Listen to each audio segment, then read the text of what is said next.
আসসালামু আলাইকুম। আজকে আমি একটা ভিডিও বানাচ্ছি এবং ভিডিওটা হবে এনডিসি অ্যাডমিশন গাইডলাইন নিয়ে। তো আমি আমার ইনবক্সে এনডিসি অ্যাডমিশন নিয়ে বহু প্রশ্ন পাইছি। তো সেই প্রশ্নের ভিত্তিতে আজকের এই ভিডিওটি বানানো।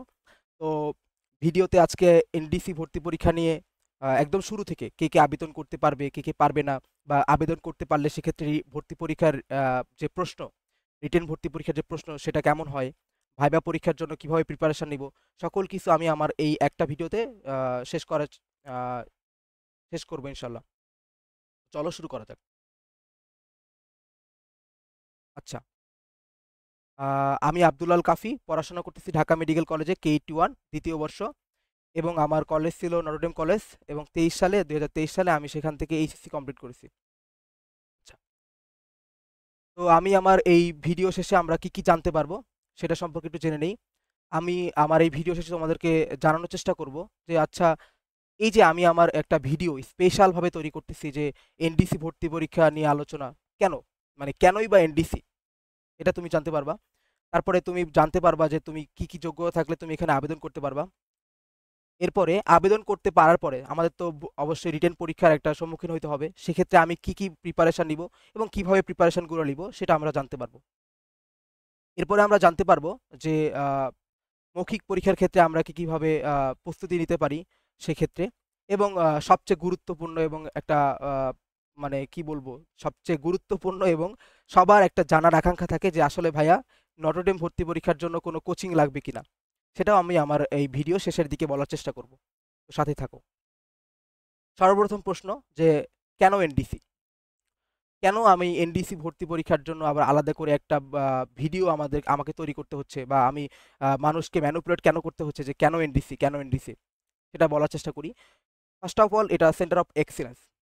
তুমি যখন এই কলেজে ভর্তি হবা, দেখবা তোমার রোল সাপোজ ধরো 50, তোমার সামনে 49, তোমার পিছনে ধরো 51। সেক্ষেত্রে দেখবা যে 49 আসছে খাগড়াছড়ি থেকে, 51 আসছে সেটা হয়তো বা অন্য কোনো জেলা থেকে, হবিগঞ্জ থেকে, সুনামগঞ্জ থেকে, সিলেট থেকে। এবং দেখবা যে তুমি যেমন তোমার উপজেলায় শ্রেষ্ঠ একটা শিক্ষার্থী বা জেলায় সে শ্রেষ্ঠ শিক্ষার্থী ছিল, তোমার সামনের জন বা পিছনের জন বা পাশের জন, বামের জন, ডানের জন, সবাই দেখবা যে সেম, কোনো না কোনো জেলা বা উপজেলার সে মেধাবী শিক্ষার্থী, সে এখানে আসবে। তো আমি এটা বলতেই পারি যে সেন্টার অফ এক্সিলেন্স, রাইট। এরপরে সবচেয়ে মেইন যে কথাটা, ধরো এই কলেজে যে ক্লাসগুলো হবে, ধরো সপ্তাহে যে আমাদের ক্লাসগুলো হবে, সেই ক্লাসের যে আমরা পরীক্ষাগুলো, অর্থাৎ সপ্তাহে আমাদের 2 দিন কুইজ থাকবে। তো কুইজের রুটিনটা কিরকম থাকবে, তুমি এই সপ্তাহে যা যা শিখছো, মানে অর্থাৎ এই সপ্তাহের যে কুইজের আগ পর্যন্ত তোমার যতগুলো টপিক শেষ হয়েছে, একদম সেই টপিকের উপর পরীক্ষা থাকবে। কখনোই এমন হবে না যে ধরো তোমার ইন্টিগ্রেশন হয় নাই, বা ইন্টিগ্রেশনের হাফ হয়েছে বাট তোমার কুইজ নেওয়া হচ্ছে ইন্টিগ্রেশনের ফুল, এরকম হবে না। সেক্ষেত্রে একদম তোমার যতটুকু শেষ হয়েছে ততটুকুর উপর তোমার পরীক্ষাটা হবে। তো আমরা বলতে পারি যে একদম সিলেবাসের যে স্ট্রাকচারটা একদম ওয়েল অর্গানাইজ থাকবে, ঠিক আছে। এরপর তৃতীয়ত যে বিষয় থাকবে সেটা ডিসিপ্লিন। তো ডিসিপ্লিন বিষয়টা বলার আগে আমি আমি আমার একটা গল্প বলতে চাই। সাপোজ ধরো আমি, সাপোজ না, এটা সত্য কাহিনী। তো আমাদের কলেজে ফিজিক্স ল্যাবের হতো আর আর কি তোমার কলেজ ছুটির পরে। তো কলেজ ছুটি হয়েছিল ধরো 1টার দিকে, তো আমাদের ল্যাবটা ছিল 2টার দিকে, তো মাঝখানে 1 ঘন্টার যে ব্রেক, সেই ব্রেকে আমি আমাদের ফিজিক্স যে ল্যাবের যে ল্যাব শিট লিখতে হবে, তো ল্যাব শিট আমি লিখতেছিলাম আমি সহ আমার বন্ধুরা আমাদের রুমে, ঠিক আছে। তো আমি নর্মালি ফোন নিয়ে যাই না কলেজে, তো সেই দিন আমি ফোন নিয়ে গেছি, ঠিক আছে। অর্থাৎ আমি ওই 1টার ছুটির পরে রুমে এসে তারপরে ফোন নিয়ে আবার কলেজে গেছি। তো আমি ওই যে মাইলসের যে গান আছে না, নীলা গান, সেই নীলা গান আমি অন করে আমি হইলো আমার ল্যাবশিট লিখতেছিলাম। তো পাশের রুম থেকে হুট করে আহ, রূপক স্যার আর কি, ইংলিশ ডিপার্টমেন্টের একজন টিচার, তো উনি এসে আমার ফোনটা নিয়ে নিলেন। নিয়ে আমাকে তো অনেক শাসাশাসি করলেন, বকাবকি করলেন, প্লাস আমাকে আমার ফোনটা ফাদারের কাছে দিয়ে দিতে চাইলেন আর কি। পরে যাই হোক, বাই দেয় নাই। তো এরকম আর কি, তুমি তোমার কলেজে কোনো ধরনের বেয়াদবি করতে পারবা না, সেক্ষেত্রে তুমি ফোনও ইউজ করতে পারবা না, স্মার্টফোন ইউজ করতে পারবা না, তুমি হয়তো বা তোমার যে ছোট বাটন ফোন আছে সেটা ইউজ করতে পারবা। শুধু এটাই না, এছাড়াও অনেক ধরো ডিসিপ্লিনের ক্ষেত্রে আরেকটা কথা বলতে হয়, ড্রেস আপ সবসময় একদম একদম ক্রিম কালার ড্রেস, শার্টটা এবং প্যান্ট অলওয়েজ পরতে হবে, জুতা থাকতে হবে, রাইট।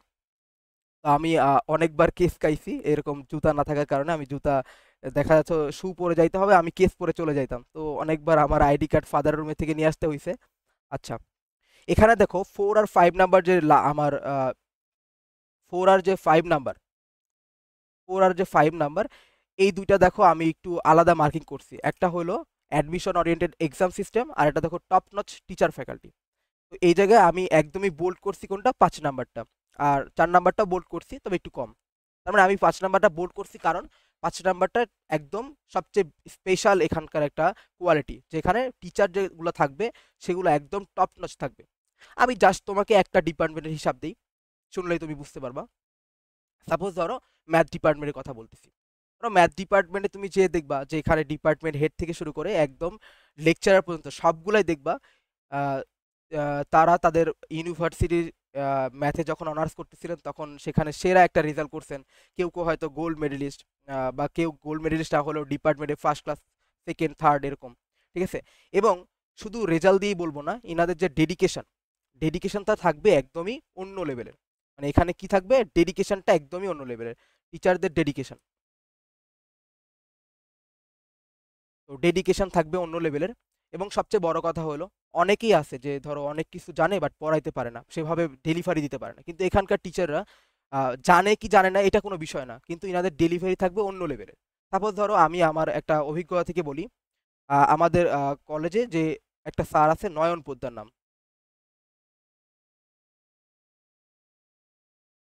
ঠিক আছে? ওনার নাম হলো নয়ন পোদ্দার।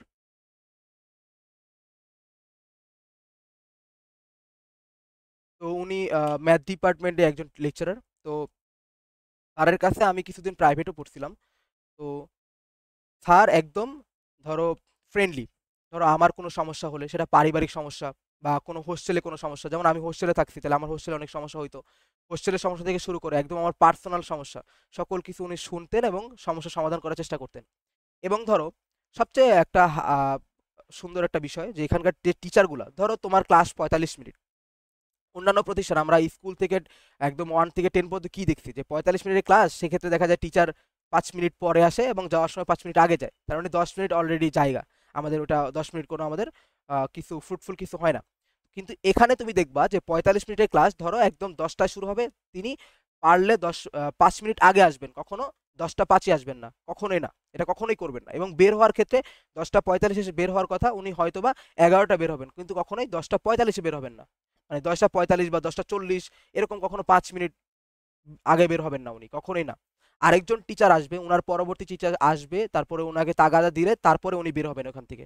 তার মানে ওনারা এত পরিমাণ ডেডিকেশন ওনারা দিবেন আমাদের পিছনে। ঠিক আছে? তো আমি বলতেই পারি যে এখানকার যে কেন এনডিসির সবচেয়ে বড় হাইলাইটেড বিষয় হতেই পারে যে টপ নচ টিচার ফ্যাকাল্টি পাবা এখানে। ঠিক আছে? এরপর 6 নম্বরে যে বিষয়টা আছে এটা হলো মেরিটোরিয়াস অ্যালামনাই। এর থেকে আমি 4 নাম্বারটা আরেকটু বলি। 4 নাম্বার এখানে দেখো ওরিয়েন্টেড এক্সাম সিস্টেম। তো এক্সাম সিস্টেমের বিষয়টাতে আমি আরেকবার একটু একটু জিনিস আমি তোমাকে মাথায় দিতে চাই। ধরো তুমি যে কুইজগুলা দিবা, ধরো ম্যাথ কুইজ, সেক্ষেত্রে ধরো 30 মিনিটের যে এক্সামটা হবে, ধরো 30 মিনিটে তোমাকে 10টা ম্যাথ করতে হবে, সাপোজ 10টা। 20 মিনিটের এক্সাম হয়, আমি তোমাকে জাস্ট 30 মিনিট বলতেছি। ধরো যে আমাদের যে ইন্টিগ্রেশন, ডিফারেন্সিয়েশন, এগুলো যে বড় বড় ম্যাথগুলো আছে, সেগুলো ধরো আমাদেরকে 10টা করে তুলে দিবে। ঠিক আছে? এই 10টা ম্যাথ তোমাকে 20 মিনিটে করতে হবে, প্রত্যেকটা ম্যাথের জন্য তুমি হইলো 2 মিনিট পাচ্ছ। ঠিক আছে? তো দেখো একটা তুমি বুয়েট হোক বা অন্য কোনো ইঞ্জিনিয়ারিং প্রতিষ্ঠান হোক, সেটা সাস্ট হোক, যেখানেই হোক না কেন, তুমি এইরকম কোনো কম্পিটিটিভ ভাবে কোনো এক্সাম দিবা না যে এখানে একটা পোস্ট কোশ্চেন দেওয়া হবে, বড় একটা প্রশ্ন, এটার জন্য তোমার টাইম একদমই এত কম থাকবে, এরকম কখনোই থাকবে না। আর এত বড় বড় ম্যাথ তোমার কোনো ভর্তি পরীক্ষাও আসবে না, সেই বড় বড় ম্যাথগুলো তোমার কুইজে থাকবে। ঠিক আছে? শুধু এটাই না, ফিজিক্সের কথা যদি বলি, ধরো ফিজিক্সের যে 5টা এমসিকিউ থাকবে বা 10টা যে এমসিকিউ থাকবে কুইজে, দেখে দেখা যাবে যে তুমি হইলো এটার 2টা তুমি পারছো, বাকি 3টা তুমি দেখোই না কোনোদিন, তুমি কোনোভাবে চিন্তা করেও বের করতে পারতেছো না। এখন পরে টিচাররা ওটা সমাধান অবশ্য করে দিবে। তো এই যে 3টা তুমি শিখলা, নতুন একটা, মানে এটা কোনোদিনই তুমি কোনো কোশ্চেন ব্যাংকও পাও নাই, কোথাও তুমি শিখতে পারবা না। শুধুমাত্র কোশ্চেন, মানে একদমই নতুন লাগবে তোমার কাছে। ঠিক না? যেমন তুমি একটা নতুন জিনিস তুমি ওখানে শিখলা, মানে একদমই এক্সাম ওরিয়েন্টেড এক্সাম সিস্টেম, মানে একদম এদের যে কুইজ সিস্টেমটা থাকবে সেই সিস্টেমটা একদমই অ্যাডমিশন যে ভর্তি পরীক্ষাগুলো যে আমাদের হয় দেশে, সেটা বুয়েটের ভর্তি পরীক্ষা, কুয়েট রুয়েট চুয়েট এগুলোর যে ভর্তি পরীক্ষা একদম সেম রকমের প্রশ্ন স্ট্রাকচার, ঠিক আছে। তো আসলে আমরা যখন কুইজগুলো অনেক ভালো মতো দিব, সেক্ষেত্রে আমাদের অ্যাডমিশনের জন্য আলাদা করে আর তেমন কোনো কষ্ট বেগ পাইতে হবে না, ঠিক আছে। আচ্ছা, ঠিক আছে। এরপরের যে প্রশ্ন, যে ভাইয়া আমি যদি এখানে ভর্তি হতে চাই সেক্ষেত্রে আমাদের কি কি যোগ্যতা লাগবে। ফার্স্ট অফ অল যোগ্যতার ক্ষেত্রে আমি শুধু সায়েন্সের কথাই বলতেছি। এক্ষেত্রে তোমার এসএসসি এবং এইচএসসি দুইটাতে একদম জিপিএ 5 ম্যান্ডেটরি। তো সেক্ষেত্রে দেখা যাচ্ছে একজন এসএসসিতে 4.50 পাইছে, 4.90 পাইছে, বাট সে পরে আবেদন করতে চাচ্ছে, সেক্ষেত্রে আসলে সম্ভব না। এক্ষেত্রে আসলে জিপিএ 5টা ম্যান্ডেটরি থাকতে হবে, ঠিক আছে। তাহলে ভর্তি যোগ্যতা কি? ভর্তি যোগ্যতা হলো তোমার এসএসসিতে 5 থাকতে হবে এবং জেএসসিতেও 5 থাকতে হবে, ঠিক আছে। বোথ জিপিএ 5 থাকতে হবে। এখন প্রশ্ন যে ভাইয়া, অনেকের তো জিপিএ 5 থাকে কিন্তু গোল্ডেন জিপিএ 5 থাকে না। এখন গোল্ডেন বিষয়টা এটা আসলে একটা ম্যানমেড বিষয়। এটা আসলে বলে কোনো কথা নাই। আমরা নিজেরাই তৈরি করছি যে সবগুলো সাবজেক্টে যদি A+ পাই সেটাকে আমরা বলি গোল্ডেন। তো সেই ক্ষেত্রে আসলে এখানে আসলে আমাদের কলেজ বা এনডিসি কখনোই গোল্ডেন তোমার থেকে চাবে না, বলবে না যে তোমার জন্য গোল্ডেনটা ম্যান্ডেটরি, ঠিক আছে। তাইলে গোল্ডেনের কোনো দরকার নাই, শুধু 5 থাকলেই হবে, ঠিক আছে। এখন প্রশ্ন যে ভাইয়া, এখানে কি শুধুমাত্র বাংলা ভার্সন বা ইংলিশ ভার্সন আবেদন করতে পারবে, ও লেভেল আবেদন করতে পারবে কিনা? হ্যাঁ ভাইয়া, এখানে শুধুমাত্র তোমার বাংলা ভার্সন এবং ইংলিশ ভার্সন আবেদন করতে পারবে। অর্থাৎ তোমার এসএসসিতে ধরো বাংলা ভার্সন ছিল, এসএসসি তুমি বাংলা ভার্সন আবেদন করতে চাচ্ছ, তুমি পারবা। এসএসসি ধরো ইংলিশ ভার্সন ছিল, তুমি এইচএসসিতেও ইংলিশ ভার্সন আবেদন করতে চাচ্ছ, তাহলে তুমি পারবা। কিন্তু তুমি ধরো এসএসসিতে ইংলিশ ভার্সন, ধরো বাংলা ভার্সন ছিল, আর এইচএসসিতে আসে তুমি ইংলিশ ভার্সন করতে আবেদন করতে চাচ্ছ, সেক্ষেত্রে তুমি পারবা না, ঠিক আছে। আচ্ছা, তাইলে ও লেভেল অর্থাৎ ইংলিশ মিডিয়ামে যারা পড়ছে, অর্থাৎ ইংলিশ ভার্সনে পড়লে তারা আবেদন করতে পারবে, কিন্তু ইংলিশ যদি ধরো মিডিয়ামে পড়ে সেক্ষেত্রে সে আবেদন করতে পারবে না, ঠিক আছে। এরপর সবচেয়ে নোটের যে বিষয়টা, তোমার কি মনে হয়, ধরো তুমি যখনই কোনো বড় ভাইয়ের থেকে শোনো এনডিসি, তোমার মাথায় কি আসে? যে হাফ এনডিসি মানে হাফ বুয়েট, রাইট? তো আমাদের আসলেই হাফ এনডিসি হাফ বুয়েট, এই জন্য টিচাররা কি করে, অর্থাৎ আমাদের কলেজ একটা রিকোয়ারমেন্ট দেয় যে তোমার যে এইচএসসি যে তুমি দিছো, অর্থাৎ এসএসসি যে দিছো, সেক্ষেত্রে তোমার জিপিএ 5, হ্যাঁ মানে সেপারেটলি হায়ার ম্যাথ যে আছে, হায়ার ম্যাথ তোমার থাকতেই হবে, হায়ার ম্যাথ থাকতে হবে এবং হায়ার ম্যাথে জিপিএ 5 থাকতে হবে, রাইট? আচ্ছা, অর্থাৎ এখন ধরো, এখন অনেকে আবার কি করে যে ধরো সে এসএসসিতে হায়ার ম্যাথ রাখে না, সে কি করে, সে হলো কৃষি নেয়, ঠিক আছে। সে কৃষি নেয় বা অন্য কোনো সাবজেক্ট নেয়, সেক্ষেত্রে তার হায়ার ম্যাথ থাকে না, তাহলে সে কি আবেদন করতে পারবে না? সে কিন্তু আবেদন করতে পারবে না, ঠিক আছে। তাহলে তার এসএসসিতে হায়ার ম্যাথ অবশ্যই অবশ্যই থাকতে হবে এবং সাথে সেই হায়ার ম্যাথে জিপিএ 5ও থাকতে হবে, রাইট? ওকে, তাহলে আমরা ভর্তি যোগ্যতা বুঝতে পারলাম যে তার এসএসসিতে এবং জেএসসিতে জিপিএ 5 থাকতে হবে, সেক্ষেত্রে গোল্ডেন মানে একদম ম্যান্ডেটরি না। আচ্ছা, এরপর সে বাংলা ভার্সন থেকে বাংলা ভার্সন আবেদন করতে পারবে, ইংলিশ ভার্সন থেকে ইংলিশ ভার্সন আবেদন করতে পারবে। তো বাংলা ভার্সন থেকে ইংলিশ ভার্সন আবেদন করতে পারবে না, ঠিক আছে। এরপর এরপর সে ইংলিশ মিডিয়াম এখানে আবেদন করতে পারবে না, এবং তোমার এসএসসিতে অবশ্যই অবশ্যই হায়ার ম্যাথ থাকতে হবে এবং সেই হায়ার ম্যাথে অবশ্যই অবশ্যই জিপিএ 5 থাকতে হবে, ঠিক আছে। ওকে, এরপরে আসো। আচ্ছা, এখন তাইলে ভাইয়া, যে আপনি আবেদন যোগ্যতা বললেন, তাইলে এখন আমি রিটেনের প্রিপারেশন নিব। তাহলে ভাইয়া রিটেনের প্রিপারেশনের জন্য আমি কি কি পড়বো এবং কিভাবে কিভাবে পড়বো? তো আমি বিজ্ঞান বিভাগের জন্য শুধুমাত্র বলতেছি যে কি কি পড়বা। ধরো তুমি পড়বা বাংলা, ইংলিশ, হায়ার ম্যাথ, দেন থাকবে ফিজিক্স পড়বা, দেন কেমিস্ট্রি, বায়োলজি পড়বা।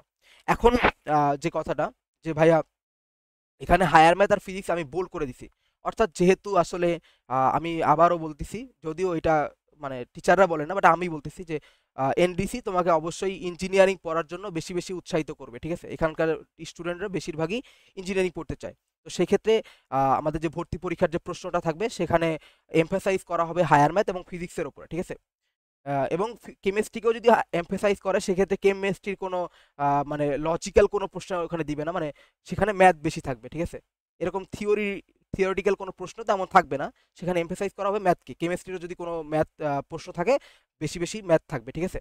আচ্ছা, তাহলে এখানে পড়বো আমরা বাংলা পড়বো, ইংলিশ পড়বো, হায়ার ম্যাথ পড়বো, ফিজিক্স, কেমিস্ট্রি এবং বায়োলজি পড়বো। তাহলে বেশি পড়বো কোনটাতে, সবচেয়ে সবচেয়ে বেশি পড়বো আমরা ফিজিক্স আর হায়ার ম্যাথ। এবং এগুলা কি পড়বো, এগুলা হলো বেশিরভাগ ম্যাথ রিলেটেড কোশ্চেনগুলো আমরা সলভ করার চেষ্টা করব। এখন আসো, যে আমরা বাংলাতে লিখলাম জিকে স্টাইল, তাহলে বাংলাতে কি ধরনের প্রশ্নগুলো আসতে পারে। ধরো বাংলাতে তোমাকে প্রশ্ন করলো যে দুর্গেশ নন্দিনী কে লিখছেন, অর্থাৎ বাংলাতে প্রশ্নটা থাকবে একটু জিকে স্টাইলের, যে দুর্গেশ নন্দিনী কে লিখছে, পদ্মা নদীর মাঝি কে লিখছেন, বা মানিক বন্দ্যোপাধ্যায়ের জন্মস্থান কোথায়, জন্মসাল কখন আসবে না, বাট জন্মস্থান কোথায়, আহ, এরকম টাইপের প্রশ্ন, যে কাজী নজরুল ইসলামের জন্মস্থান কোথায়, কাজী নজরুল ইসলামের লেখা প্রথম উপন্যাস কোনটা, কাজী নজরুল ইসলামের লেখা আহ, আহ, গল্প গ্রন্থ কোনটা, প্রবন্ধ কোনটা, এরকম টাইপের প্রশ্ন, ঠিক আছে। যেমন আমাদের সময় ধরো প্রশ্ন আসছিল যে বাংলা সাহিত্যের প্রথম সার্থক উপন্যাস কোনটা, মানে আমার প্রশ্ন আসছিল, অনেক সেটে প্রশ্ন হয়, তো আমার সেটে প্রশ্ন আসছিল যে বাংলা সাহিত্যের প্রথম সার্থক উপন্যাসের নাম কি। তো এখন আমি এটা জানতাম যে বাংলা সাহিত্যের প্রথম উপন্যাসের নাম হলো আলালের ঘরে দুলাল। তো আমি তো আলালের ঘরে দুলাল দাগায় দিয়ে আসছি, কিন্তু প্রশ্নে কি আসছিল, প্রশ্ন আসছিল, সরি, প্রশ্নে প্রশ্ন ছিল যে সার্থক উপন্যাস, শুধু উপন্যাস, রাইট। তো সার্থক উপন্যাস ছিল, আমি শুধুমাত্র উপন্যাস দেখে দাগাই দিয়ে আসছি যে প্রথম উপন্যাস আড়ালে ঘরে দুলাল, কিন্তু সার্থক উপন্যাস দুর্গেশ নন্দিনী, ঠিক আছে। তো সেক্ষেত্রে আমার এটা হয় নাই। তো এরকম জিকে স্টাইলের প্রশ্ন থাকবে, যে লিটারেচার সাহিত্য মানে লিটারেচার টাইপের প্রশ্ন, ঠিক আছে, বেশিরভাগই সাহিত্য নিয়ে প্রশ্ন থাকবে। আচ্ছা, তাহলে হায়ার ম্যাথ নিয়ে কিরকম প্রশ্ন থাকতে পারে, ধরো হায়ার ম্যাথ নিয়ে এরকম প্রশ্ন থাকবে, আমি একটু বলে দেখাই দেই কেমন। ধরো এমন না যে অনেক মহামারী কোনো কঠিন প্রশ্ন থাকবে, জাস্ট প্রশ্নটা দিয়ে তোমার বেসিক টেস্ট করা হবে, যে তুমি আসলে তোমার যে এসএসসি লেভেলের যে বেসিকটা, এটা আসলে এনডিসির জন্য আসলে রিকোয়ারমেন্ট ফিল আপ করতে পারে কিনা। যেমন ধরো কিরকম প্রশ্ন আসতে পারে আমি একটু বলি। যেমন ধরো আমার সময় আমার সময় ধরো আমাকে আসছিল যে সেক মনে করো -150 ডিগ্রির মান কত। এখন ধরো আমি তো খুব ইজিলি করে ফেলছি, কিন্তু ধরো অনেকে ধরো যার বেসিক ক্লিয়ার নাই, সেক্ষেত্রে ধরো তারা কিন্তু এই মাইনাসটা দেখে ঘাবড়া যাবে, রাইট। তাহলে এখানে মাইনাসটা কেন দিল, কারণ কজ আর সেকের ক্ষেত্রে যে মাইনাসের ভেতরে মাইনাসের কোনো দাম নাই, সেক্ষেত্রে আমার অ্যান্টি ঘড়ির কাঁটার বিপরীত দিকে ঘুরতেও হয় না। এটা অবশ্যই আমাকে বুঝাই দিল যে এখন আমাদের ঘড়ির কাঁটার দিকে ঘুরতে হবে না, ঠিক আছে, ঘড়ির কাঁটার বিপরীত দিকে ঘুরে হিসাব করতে পারবো আমরা, ঠিক আছে। অর্থাৎ কজ আর সেকের যে ভেতরে যদি মাইনাস থাকে, সেক্ষেত্রে মাইনাস হিসাব গ্রহণযোগ্যতার কোনো দরকার নাই, নেগলিজিবল ওটা, ঠিক আছে। ওটা ছাড়াই আমি 150 ডিগ্রি মান যেটা হবে সেটাই আসলে কজ আর সেকের মান, এটা আমরা জানতাম।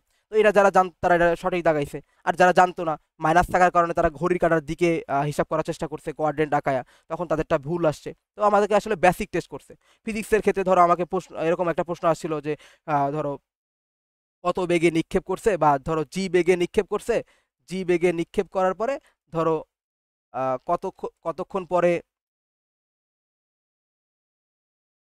ধরো ভূমিতে পতিত হবে, এরকম টাইপের প্রশ্ন মনে করো আমাকে করছে। এরকম প্রশ্ন একটা ছিল আমার প্রশ্নে। তার মানে কি, এর খুবই বেসিক প্রশ্ন, রাইট।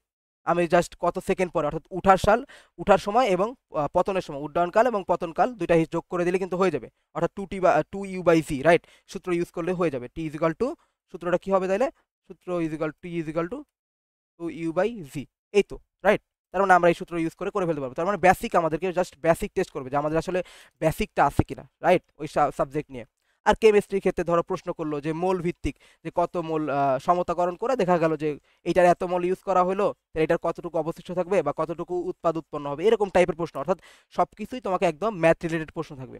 আচ্ছা, এরপরে ধরো আমাদের যে ইংলিশটা, ধরো ইংলিশের ক্ষেত্রে একটু প্যারা হয় আমাদের ক্ষেত্রে, বাংলা ভার্সন থেকে আমরা যারা যাই, ইংলিশটা তেমন একটা পারি না, ঠিক আছে, কারণ আমরা এইভাবে ইংলিশ লিটারেচারটা পড়ি না। অনেকে বাংলা লিটারেচার পড়ে, যেমন আমি বাংলা লিটারেচার পড়ি, পছন্দ করি, কিন্তু ইংলিশ লিটারেচার কখনো তেমন সেভাবে পড়ি না। তাহলে ইংলিশ লিটারেচার প্রশ্ন পারা আমার জন্য কঠিন। তো ইংলিশ লিটারেচার প্রশ্নগুলো আমার মনেও নাই, এবং সেক্ষেত্রে আসলে বেশিরভাগই লিটারেচার থেকেই প্রশ্ন আসছিল, যে ধরো একটা বইয়ের নাম দিছে, সেই বইটা কে লিখছে, বা দেখা যাচ্ছে একটা একটা কোনো একটা ভার্স দিছে, সেই ভার্সটা কার বলা, এরকম টাইপের লিটারেচার টাইপের প্রশ্ন, ঠিক আছে। তাহলে বাংলার জন্য একটু জিকে স্টাইলে ধরো আমরা পড়লাম লিটারেচারটা, ইংলিশটাও লিটারেচার পড়লাম, হায়ার ম্যাথ ফিজিক্স দুইটাই আমরা বেসিক, জাস্ট কোনো কঠিন কিছু না, জাস্ট বেসিক, ঠিক আছে। যে বেসিক দিয়ে ধরো কোণের মান বা এরকম ম্যাথ, কত বেগ, এরকম বেগের ম্যাথ ট্যাথ থাকবে, কিন্তু কোনো কঠিন ম্যাথ থাকবে না, ঠিক আছে। কেমিস্ট্রি ক্ষেত্রেও একদম আমার খুবই খুবই খুবই ম্যাথ রিলেটেড, নট কোনো থিওরিটিক্যাল প্রশ্ন থাকবে না। বায়োলজি খুবই সিম্পল, ওটা তেমন কোনো এমফেসাইজও করবে না, কোনো কঠিন প্রশ্ন দিবে না, কারণ একদমই মানে ইঞ্জিনিয়ারিং ওরিয়েন্টেড প্রশ্ন থাকবে। সেক্ষেত্রে বায়োলজি থেকে তেমন কোনো কঠিন প্রশ্ন আসবে বলে আমি মনে করি না, বা আসেও না, আমাদের ক্ষেত্রে সময় আসে নাই, আমার প্রশ্নে ছিল না। আচ্ছা, এরপর আমরা কি কি পড়বো এটা আমরা জানলাম। এবার আসো আমরা লিখিত পরীক্ষায় তাইলে ভাইয়া কত মার্কের পরীক্ষা হবে, কতক্ষণ সময় ধরে পরীক্ষা হবে, এই বিষয়গুলো একটু জানার চেষ্টা করি। ফার্স্ট অফ অল যে ভাইয়া, আমি এখানে বসে একটা ভিডিও বানাচ্ছি যে প্রশ্নগুলো কেমন হতে পারে, প্রশ্ন কি কি আসে, কতক্ষণ সময়, এগুলো আসলে আনপ্রেডিক্টেবল, কেউ প্রেডিক্ট করতে পারে না, কোনো ভাবেই সম্ভব না। ইভেন আমাদের কলেজে যদি টিচার, অর্থাৎ এনডিসির কোনো টিচারও পরীক্ষার 1 মাস আগে, 2 মাস আগে, 15 দিন আগে হয়তো উনি নিজেও জানে না যে এইবারের প্যাটার্নটা কেমন থাকবে। তো আমি এই জন্য শুরুতেই বলে নিচ্ছি যে ভাইয়া, যে কোশ্চেন প্যাটার্ন একদমই,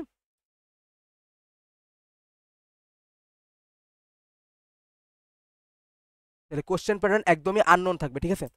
সাপোজ ধরো 2-3টা প্যাটার্ন আমি একটু আলোচনা করি, অর্থাৎ আমাদের আমাদের সময়ের প্যাটার্ন, তার আগের সময়ের প্যাটার্ন এবং তার পরের সময়ের প্যাটার্ন নিয়ে আমি আলোচনা করি। যেমন আমাদের সময়ের যে প্যাটার্নটা ছিল, সেখানে আমাদের এই যে মাঝখানের যে প্যাটার্নটা, অর্থাৎ অবজেক্টিভ 50টা, আমাদের সময় 50টা অবজেক্টিভ ছিল, ঠিক ঠিক আছে। তো 50টা অবজেক্টিভ ছিল, সময় মেবি 40 মিনিট ছিল, ঠিক আছে। তো এই জন্য বলতেছি যে টাইম 30 থেকে 40 মিনিটের মধ্যে ফ্ল্যাকচুয়েট করবে, অর্থাৎ 30 মিনিট হতে পারে, 35 মিনিট হতে পারে, 40 মিনিটও হতে পারে। 40 মিনিটের বেশি হবে না, কারণ ভর্তি পরীক্ষার ক্যান্ডিডেট অনেক বেশি থাকে, অনেক শিফটে পরীক্ষা নিতে হয় এবং একদিনেই পরীক্ষা তারা কমপ্লিট করে। তাহলে একদম সকাল থেকে শুরু করে একদম বিকেল পর্যন্ত, অর্থাৎ অফিস আওয়ার পর্যন্ত তারা পরীক্ষা নেয় এবং অনেকগুলো শিফটে পরীক্ষা নেয়। সেক্ষেত্রে দেখা যায় 40 মিনিটের বেশি করলে কাভার করতে পারবে না, ঠিক আছে। তো এই জন্য টাইমটা 30 থেকে 40 মিনিটের মধ্যে রাখা হয়, ঠিক আছে। আচ্ছা, তো আমাদের সময় 50টা এমসিকিউ ছিল, সময় ছিল হলো ধরো 40 মিনিট, ঠিক আছে। তো এমসিকিউগুলো কেমন ছিল এটা তো বললাম। তো আমাদের পরের ব্যাচ, যেটা আমাদের পরের ব্যাচ, অর্থাৎ 24 ব্যাচ, এইচএসসি 24 ব্যাচ, তাদের সময় 30টা শর্ট কোশ্চেন ছিল, অর্থাৎ আমাদের মতো অবজেক্টিভ যে আমাদের 50টা ছিল, তাদের ছিল হলো 30টা, ঠিক আছে। তো আর বাকি 20 মার্ক যেটা, তাদের ক্ষেত্রে 2টা প্যারাগ্রাফ দিছিল, ঠিক আছে। কি দিছিল? 2টা প্যারাগ্রাফ, একটা বাংলা প্যারাগ্রাফ, ধরো একটা বাংলা প্যারাগ্রাফ দিছিল, আর একটা ইংলিশ প্যারাগ্রাফ ছিল। তো এটাতে 10 মার্ক, আর এটাতে ধরো 10 মার্ক, এই টোটাল মিলায় 20 মার্ক, আর শর্ট কোশ্চেনের যে 30 মার্ক, দুইটা মিলায় হলো টোটাল 50 মার্কের পরীক্ষা হয়েছিল। ওদের ক্ষেত্রে 40 মিনিট সময়। এখন খুবই হাস্যকর বিষয় যে অনেকে ভাবতেছে আমি তো স্কুলের সময় আমি তো অনেক প্রতিযোগিতা করছি, আমি তো অনেক রচনা লিখছি, রচনা প্রতিযোগিতা ফার্স্ট সেকেন্ড থার্ড হয়েছি, আমি ইজিলি এটা পারে ফেলবো। তার মানে এখানে আমি 2টা রচনাতে আমি এই জায়গায় 18 পায়ে ফেলবো, বা 17 পায়ে ফেলবো, বা 16 পায়ে ফেলবো। এটা আসলে তুমি চিন্তাই করতেছো, কিন্তু এটা আসলে বাস্তবে কখনো সম্ভব হবে না। কেন বলতেছি, একটা উদাহরণ দেই। যেমন আমাদের পরের ব্যাচে আমার একটা ক্লোজ জুনিয়র পরীক্ষা দিছিল। তো ওর ক্ষেত্রে বাংলা একটা প্যারাগ্রাফ অনুচ্ছেদ রচনা লিখতে দিছিল, সেটা ছিল হলো ডাক বাংলো। কি ছিল বলো? ডাক বাংলো, তাইলে ছিল হলো ডাক বাংলো নিয়ে একটা প্যারাগ্রাফ, অনুচ্ছেদ রচনা। তো এখন এখন আমাদের এই জেনারেশন, আমরা তো ডাক বাংলো বলি না, আমরা তো রিসোর্ট বলি অলওয়েজ। আমরা যে কোনো কিছুকে আমরা বলি রিসোর্ট, এটা রিসোর্ট, রিসোর্ট, রিসোর্ট, এই রিসোর্ট সেই রিসোর্ট, বাট আমরা কখনোই ডাক বাংলো ইউজ করি না, ঠিক আছে। তো ওরা কি করছে, যে একদম ডাক বাংলোর উপরে একটা অনুচ্ছেদ রচনা লিখতে দিছে। এখন কেউ তো ডাক বাংলো অনেকে শব্দ শুনেই নাই, এই শব্দ অনেকে শুনেই নাই। সেক্ষেত্রে কি হয়েছে, সেক্ষেত্রে ও ধরো ভুল করে কি করে আসছে, ধরো সাপোজ এক সেকেন্ড, সে ধরো ভুল করে ডাক টিকিট নিয়ে লিখে দিয়ে চলে আসছে। কি করছে? ডাক টিকিট নিয়ে লিখে দিয়ে চলে আসছে, ধরো, ঠিক আছে। সে ডাক টিকিট নিয়ে লিখে আসছে, তাহলে ডাক বাংলো কোথায়? সেই ডাক বাংলো, আর কোথায় সেই আমার ডাক টিকিট? দুটো কি সেম হলো? কখনো সেম হলো না, রাইট। একটা ডাক বাংলো, একটা ডাক টিকিট, দুইটা কনটেক্সটই সেম, মানে ডিফারেন্ট। তো সেই ক্ষেত্রে ওটা লিখে আসছে, ধর ওটা ভুল হয়ে গেছে, একদম 0 মার্ক পেয়ে গেছে। তো সেই ক্ষেত্রে একদমই এখানে আমি আবার বলতেছি যে প্রশ্নটা এমনই থাকবে, যে ধরো তুমি কোনো জায়গায় দেখো নাই, কোনো মিল নাই, এবং তোমার যদি আগে থেকে বেসিকটা জানা থাকে বা বিষয়টা তুমি বুঝো, সাধারণ জ্ঞানটা থাকে, সেই ক্ষেত্রে তুমি অ্যান্সার করতে পারবা, নইলে তুমি পারবা না, ঠিক আছে। আচ্ছা, আর আমাদের আগের বছর, অর্থাৎ 2022 সালের এসএসসির ক্ষেত্রে তাদের প্রশ্নটা এরকম স্ট্রাকচার ছিল, ধরো 4টা বড় বড় ম্যাথ দিছিল, একটু বড় টাইপের, এসএসসি বইয়েরই, অর্থাৎ হায়ার ম্যাথ বই থেকে ধরো 4টা, হয়তো সেক্ষেত্রে 2টা ম্যাথ ছিল হায়ার ম্যাথের, আর 2টা ছিল ফিজিক্সের, ঠিক আছে। তো 4টা এরকম বড় বড় ম্যাথ দিছিল, যেটার মার্ক ছিল 4টা মিলায় 20 মার্ক, আর 30টা আমাদের মতো আবারও 50টা যে অবজেক্টিভ ছিল তার মতো 30টা ওদের শর্ট কোশ্চেন দিছিল, এই টোটাল মিলায় 50 মার্ক। এবং ওই সেম টাইমটা কিন্তু 30 থেকে 40 মিনিটের মধ্যে ফ্ল্যাকচুয়েট করবে, কখনোই 40 মিনিটের মধ্যে বেশি হবে না, আবার 30 মিনিটের কমও হবে না, ঠিক আছে। তাইলে এই স্ট্রাকচারটা ধরো এরকমের মধ্যেই থাকে প্রতি বছর, ঠিক আছে। আমরা ওই আগের বছরও যদি চিন্তা করি, এরকম এই 3টা স্ট্রাকচারের মধ্যেই নর্মালি থেকে যায়, আসলে আর তো পসিবলও না। হয়তো বা ফ্ল্যাকচুয়েট করতে পারে অবজেক্টিভ সংখ্যাতে, হয়তো বা আমাদের সময় 50টা, তার পরের ব্যাচে 30টা, তার আগের ব্যাচে 30টা, হয়তো বা এখন এটা 25টা দিতে পারে, মানে অবজেক্টিভ সংখ্যাতে ফ্ল্যাকচুয়েট করতে পারে। আর অন্য কিছু অ্যাড করার সম্ভাবনা খুবই কম, ঠিক আছে। তারপরেও আসলে কোশ্চেন প্যাটার্নটা খুবই খুবই খুবই আনপ্রেডিক্টেবল, এটা বলা যায় না ভাইয়া। তো তারপরেও মানে আমরা গেস করতেছি যে এরকম 3টার মধ্যেই থাকবে প্রশ্ন স্ট্রাকচার, ঠিক আছে। আচ্ছা, এর পরবর্তী সেগমেন্ট আসি আমরা। আচ্ছা, এরপরে আমরা ধরো তুমি লিখিত পরীক্ষা খুব সুন্দর মতো পাস করে ফেলছো। ধরো আমি যদি বলি যে কয়টা সিট, এটা যদি বলি একটু, ধরো একটু থামো, এক সেকেন্ড। ধরো আমাদের সময় সায়েন্সের সিট মনে করো সাপোজ, সাপোজ ধরো 1800 সিট মনে করো, সাপোজ সাপোজ 1800 সিট, ঠিক আছে? তাহলে 1800 যদি সিট হয়, সেক্ষেত্রে দেখা যাচ্ছে রিটেনে তোমাকে পাস করাবে হইলো আহ, ধরো কি বলে আমি, প্রায় এর থেকে 1/4 বেশি। ধরো 1800 জন, তাইলে 2 দিয়ে ভাগ করো, কত হয়? ধরো 600, তাই 600 না 900। তাহলে ধরো রিটেনে তোমাকে পাস করাবে, ধরো 1800 আর 900 যোগ করে দাও, তাহলে কত হয়? ধরো 2700-র মতো রিটেনে টিকাবে, ঠিক আছে? তাহলে 2700-র মতো ধরো রিটেনে টিকাইলো, ঠিক আছে? এরা হলো পাস করবে রিটেনে। এরপর এখান থেকে বাদ বাদ দিবে হইলো 900 জনকে মাইনাস করে দেবে। কয়শো জনকে মাইনাস করবে? এই 900 জনকে মাইনাস করবে, এবং আলটিমেটলি টোটালি বাছাই হবে হলো 1800 জন। এই 1800 জনই মনে করো চান্স পাবে, এবং তারাই এখানে ভর্তি হতে পারবে। কারণ আমি বলার চেষ্টা করতেছি আসলে ভাইবাটা, এখানে আসলে ভাইবাটাও অনেক বেশি গুরুত্বপূর্ণ, ঠিক আছে? রিটেনটা তো অবশ্যই গুরুত্বপূর্ণ, সেখানে অবশ্যই 20-30 হাজার বা তারও বেশি পরীক্ষা দিবে, সেখান থেকে তুমি রিটেনে পাস করবা, তুমি 2700 জনের মধ্যে থাকবা। বাংলা ভাষণের কথা বলতেছি। সেই 2700 জনের থেকে আবার 900 জনের মতো বাদ যাবে, 1000 জনের মতো বাদ যাবে, ঠিক আছে? তারপরে সেখান থেকে একদম একদম ফাইনালি 1800 জনের মতো সিলেক্ট করবে, এবং এই 1800 জনই তারা ভর্তি হতে পারবে, ঠিক আছে? তো মৌখিক পরীক্ষার ক্ষেত্রে আসলে তেমন কোনো এমন না যে এটা আসলে আইএসএসসির, এটা এমন ভাইবা না যে ধরো আইএসএসসির ভাইবা দিচ্ছ, বা ধরো তুমি এরকম না যে ক্যাডেট ভাইবা দিচ্ছ, ঠিক আছে? এরকম না, ভাইবাটা খুবই নর্মাল হবে, ঠিক আছে? একদমই নর্মাল, একদমই নর্মাল। ধরো এটা ম্যান টু ম্যান ভ্যারি করতে পারে, হয়তো বা ধরো তোমার ক্ষেত্রে ভাইবাটা 5 মিনিট হতে পারে, বা 10 মিনিট হতে পারে, বা 20 মিনিট হতে পারে। সর্বোচ্চ ধরো 20 মিনিট, এর বেশি উপরে কখনোই উঠবে না। যেমন আমার ভাইবাটা ধরো সর্বোচ্চ 4 বা 3 মিনিটের ভাইবা হয়েছে, এর বেশি ভাইবা হয় নাই, ঠিক আছে? তো জাস্ট আমাকে কি কি জিজ্ঞেস করছে আমি একটু যদি বলি। ধরো আমাকে জিজ্ঞেস করছে বলো নাম কি, তো ধরো আমি নামটা সুন্দর মতো বলছি। তারপরে ফাদার কি করে, বাপ সম্পর্কে একটু জিজ্ঞেস করছে। মা জিজ্ঞেস করছে একটু। তারপরে আমি কোথা থেকে আসছি, মানে লোকেশনটা জিজ্ঞেস করছে, যে আমার লোকেশনটা কোথায়, আমি কোথা থেকে থাকবো কোথায়, আমি কি ঢাকার লোকাল কিনা, আমি এখানে থাকবো কোথায়, এগুলা জিজ্ঞেস করে না, জাস্ট জিজ্ঞেস করছে আমার দেশের বাড়ি কোথায়, ঠিক আছে? এরপর আমাকে জিজ্ঞেস করছে যে এসএসসিতে আমার মার্ক কত ছিল। তারপরে আমার মার্কশিটটা একটু দেখছে, ঠিক আছে? এই মার্কশিটটা একটু দেখছে। তারপরে আমার ড্রিমটা কি, আমি কি হব, এইমটা দেখছে আমার, ঠিক আছে? এইম দেখার পরে আমাকে জিজ্ঞেস করছে যে তুমি যে ইঞ্জিনিয়ার হইতে চাও, তোমার বাসা থেকে কি চায়? তখন আমি বলছি যে স্যার আমার আব্বু আম্মু তো চায় আমি ডাক্তার হই। তো তখন ওনারা হাসছে। তখন হাসার পরে বলেছে আচ্ছা এটা তো আসলে আমাদের সবার পরিবারই সেম সেম প্রায় অবস্থা। আচ্ছা সমস্যা নাই, ঠিক আছে, এটা পরে দেখা যাবে, এটা আমাকে বলছে। তারপরে এই সবগুলা প্রশ্ন আমাকে জিজ্ঞেস করার পরে আমাকে জাস্ট জিজ্ঞেস করছে দুইটা প্রশ্ন, যে ধরো ভ্যাকসিন, সে সময় আসলে করোনা ছিল, করোনা টাইমের তো বুঝতেই পারতেছো যে আমরা করোনার সময় ছিলাম প্রায়। তো আমাকে দুইটা ভ্যাকসিন সম্পর্কে জিজ্ঞেস করছিল, যে এই ভ্যাকসিনের আবিষ্কারক কে, ঠিক আছে? তো দুইটা প্রশ্ন যখন আমাকে করছে, এই দুইটা প্রশ্নের একটা প্রশ্ন আমি পারি নাই, একটাও পারি নাই, একটাও পারি নাই। তো আমি তো ভয় পাই গেছি, আমার মনে হয় হবে না, আমি বের হয়ে তো একটু কষ্ট পাই গেছি। আমি জীবনে এর আগেও অনেকবার ভাইবা দিছি, যেই জায়গায় যে জায়গায় ভাইবা দেই, শুধুমাত্র আমার হয় না। তো আমি বলতেছি যে না, আমার আসলে ভাইবা ফোবিয়া আছে, তো হয়তো আমার এখানেও হবে না, আমি এটা ধরে নিছি নিজে নিজে, ঠিক আছে? যাই হোক, আল্লাহর রহমতে আমার পরে ফাইনালি হয়েছিল আর কি, ঠিক আছে? তো আসলে আমি এটাই বোঝানোর চেষ্টা করতেছি যে তোমাকে যদি কোনো জ্ঞানের প্রশ্ন ধরে, যেমন ভাইবাতে যদি এরকম পড়াশোনা ভিত্তিক, সেটা সাধারণ জ্ঞান, জিকে নলেজ, জেনারেল নলেজ হতে পারে, বা ধরো তোমার পড়াশোনার বিষয় যদি হয়, যদি হয় আর কি, নর্মালি তোমাকে পড়াশোনার বিষয় থেকে কোনো প্রশ্ন করবে না, ভাইবা এটা স্বাভাবিক না প্রশ্ন করা। তো যদি করে, সেক্ষেত্রে তুমি যদি নাও পারো, তোমার যদি এই অ্যাকসেন্ট থেকে, ভদ্রতা থেকে, মার্জিত অবস্থা, ড্রেস আপ, চুলের স্টাইল, এগুলো যদি ঠিকঠাক থাকে, তাহলে আশা করি ধরো তোমার কোনো সমস্যা হবে না, সেক্ষেত্রে তোমাকে এটা পাস করাই দিবে, ঠিক আছে? তো তুমি এই জন্য মৌখিক পরীক্ষার ক্ষেত্রে তোমার ব্যবহারটা একটু ভদ্র রাখার চেষ্টা করবা, ড্রেস আপটা একটু মার্জিত যেন হয়, ধরো একটু ইন করে গেলা, শার্টটা একদম ধরো কালো কালার প্যান্ট পরলা, সাদা একটা শার্ট পরলা, বা এমনি শার্টটা যে সাদা হইতে হবে এমন না, বাট তারপরে তুমি একটু ভদ্র কালার শার্ট পরলা ধরো, ঠিক আছে? ফুল হাতা শার্ট পরলা, হাফ হাতা শার্ট পরলা না, ঠিক আছে? এরপর তোমাকে যে প্রশ্নগুলো করলো, এগুলো একটু সহজভাবে উত্তর দেওয়ার চেষ্টা করলা, কোনো পেঁচানোর চেষ্টা করলা না, ঠিক আছে? তাদের তর্কাতর্কিও করলা না, অবশ্য এটা কেউ করেও না, সবাই ভয়ে থাকে, হাঁটু কাঁপে, ঠিক আছে।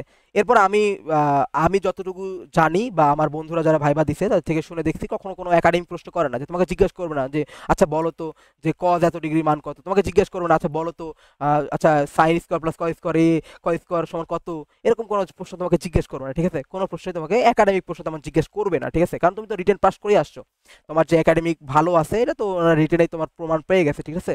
তাহলে মৌখিক পরীক্ষাতে এই বিষয়গুলো একটু মাথায় রাখতে হবে, যে ব্যবহারটা ঠিক রাখতে হবে, ড্রেস আপটা রাখতে হবে, বা বলার ভঙ্গিমা, আহ, ভাষাটা ঠিক রাখতে হবে, ঠিক আছে, রাগারাগি করা যাবে না। তোমাকে যদি উইয়ার্ড কোনো প্রশ্নও করে তাও তুমি একটু কাম থাকবা, একটু একটু শান্তভাবে একটু উত্তর করার চেষ্টা করবা, ঠিক আছে। আচ্ছা, তো এই হলো মৌখিক পরীক্ষা।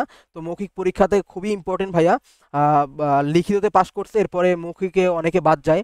আমি আমার বন্ধু, ধরো আমার পাশেই অনেক বন্ধু আছে, বা আমরা একসাথে যারা পরীক্ষা দিছিলাম তারা অনেকেই লিখিততে পাস করলো, পরে আর মৌখিকে পাস করে নাই, ঠিক আছে। তো আসলে পরে তখন আরো কষ্ট হয়ে যায়, আগামী 2 বছর বা খালি মনে পড়ে যে আমি আমি যদি এনডিসিতে পড়তাম, আমার বন্ধুর সাথে পড়তে পারতাম, এরকম এরকম ফ্যাসিলিটি পাইতাম, ঠিক আছে, তখন আক্ষেপ হবে। এই জন্য আমরা একটু মার্জিত এবং ভদ্রভাবে সেখানে উপস্থাপনের চেষ্টা করবো নিজেকে, ঠিক আছে। আচ্ছা, এরপর এরপর আমরা জানার চেষ্টা করব যে সর্বশেষ যে সেগমেন্ট, সবচেয়ে সবচেয়ে সবচেয়ে ইম্পর্টেন্ট, যেটা সবাই আমাকে প্রশ্ন করে যে ভাইয়া আপনি কি কোনো কোর্স করান, ভাইয়া আপনি কি কোনো কোর্স সাজেস্ট করবেন, ভাইয়া আপনি কোথায় কোর্স করছিলেন, ভাইয়া আপনি কি এই কোচিংয়ে কোর্স করছিলেন, ভাইয়া আপনি কি ওই কোর্স করছিলেন, ভাইয়া আমাকে তো এই বড় ভাই বলতেছে যে এখানে ভর্তি হলে ভালো। আহ, আচ্ছা, সব একটা নাম বলি, আমাদের সময় বিগ ব্যাং নামের একটা কোর্স ছিল, অনেকেই সেখানে ভর্তি হয়েছিল, তা আমি হই নাই আর কি, ঠিক আছে। তো এখনো জুনিয়ররা দেখি যে ওই বিগ ব্যাং কোর্স নাম নিয়ে অনেকে আমাকে জিজ্ঞেস করে। তো লিমন ভাইয়ের কোর্স, আমি ভাইয়ার সাথে পার্সোনালি পরিচিত। তো ভাইয়াদের কোর্সটা অনেক ভালো চলতো, ভাইয়া যদিও মারা গেছেন, তো ভালো চলতো, কিন্তু আমি কোর্স করি নাই। এখন আসলে আমি কোচিং সম্পর্কে তোমাকে কি বলবো, ধরো সাপোজ ধরো তোমার তুমি নর্মালি একা একাই খাও, ঠিক আছে, বাসায় ধরো একা একাই হাত দিয়ে নিজে হাতে মুখে তুলে খাও, সেক্ষেত্রে কারো সাহায্য লাগে না। ধরো নর্মালি এখন একদিন কোনো কারণে তোমার হাতটা কেটে গেল, সেক্ষেত্রে দেখা যাচ্ছে তুমি ঝালের খাবার তুমি হাত দিয়ে খেতে পারতেছো না, সেক্ষেত্রে তোমার মা সাহায্য করে, ঠিক আছে। তো আসলে কোচিং সিস্টেমটাও এরকমই ভাইয়া, যে তুমি যদি নিজে নিজে নিজের পড়াশোনাটা কন্টিনিউ করতে পারবো টাইম মেনে, একদম সুন্দর মতো গোছায়া, দেখা যাচ্ছে 8 ঘন্টার যে তুমি একটা প্ল্যান করলা, সেই 8 ঘন্টা ঠিকঠাক মতো ফিল আপ করতে পারো, পড়াশোনাটা তুমি কি কি করতে হবে বুঝতে পারতেছো, কোনো একটা বই দেখে জানতে পারতেছো, বা কোনো সিনিয়র থেকে জাস্ট শুনে নিয়ে তুমি বুঝতে পারতেছো যে আমার এইটা করলে প্রিপারেশন কমপ্লিট হবে, সেক্ষেত্রে তোমার কোনো কোচিংয়ের দরকার নাই। কিন্তু যদি তুমি মনে করো যে না, আমি কোচিং করতেছি না, আমার বন্ধু কোচিং করতেছে, তার মানে আমি পিছায় যাচ্ছি, এর একটা পয়েন্ট, বা তুমি বুঝতেছো না যে এইভাবে এইভাবে আগাইতে হবে, সেই ক্ষেত্রে তুমি কোচিং করতে পারো, কিন্তু এটা আসলে ম্যান্ডেটরি না, কোচিং করতে হবে, কোচিং করার দরকার আছে এটা আমি কখনো বলবো না। ইভেন আমার কলেজের টিচাররাও তোমাকে একদমই নিষিদ্ধ করবে, ঠিক আছে। ইভেন আমি শিওর, যে ড্যাম শিওর, প্রেটি শিওর, যে আর কিছুদিন পরে কলেজের ওয়েবসাইটে কোনো একটা বিজ্ঞপ্তিও তারা দিবে যে তা তোমরা কোনো কোচিংয়ের আশ্বাসে সেখানে ভর্তি হয়েও না, আমাদের কলেজের জন্য কোনো কোচিং লাগে না, ঠিক আছে। তো আমি এটাই বলবো যে তোমার যদি মনে হয় যে আমার কোচিং লাগবে, তুমি একা একা সব কিছু করতে পারতেছো না, সেই ক্ষেত্রে তুমি একটা কনসালটেন্টের জন্য, তুমি একটা কনসালটেন্সির জন্য একটা কোনো একটা ভাইয়ার পরামর্শ নিতে পারো, বা তার কোনো ব্যাচে ভর্তি হতে পারো, কোনো একটা কোর্স করতে পারো। কিন্তু আমি তোমাকে এভাবে সাজেস্ট করবো না যে তুমি পারতেছো নিজে নিজে তারপরে তুমি কোচিং করো, ঠিক আছে, কোচিং ম্যান্ডেটরি কিছু না, ঠিক আছে। আচ্ছা, তাহলে তার মানে এটা হলো totally it's up to you, ঠিক আছে। আচ্ছা, থ্যাংক ইউ। আচ্ছা, এখন আজকের এই ভিডিওটা এই পর্যন্তই। আর আমি সর্বপ্রথম এভাবে ক্লাস নিচ্ছি, তো অনেক কিছু একটু এলোমেলো হতে পারে, এটার জন্য আমি দুঃখিত, এবং সবাই আমার জন্য দোয়া করবা, ঠিক আছে। আচ্ছা, এই যে নিচে আমি আমার রোলটা লিখে রাখছি, এই যেটা আমার রোল, কলেজের সময়টা আমার রোল ছিল 12, 30, 20, 74, ঠিক আছে, এটা সারা জীবন মনে থাকবে, এটা আমার কলেজের রোল ছিল, এবং আমি আমার কলেজে গ্রুপ 2-তে ছিলাম, ঠিক আছে। আচ্ছা, আজকে আমার এই ভিডিওটা এই পর্যন্তই, ঠিক আছে, আসসালামু আলাইকুম।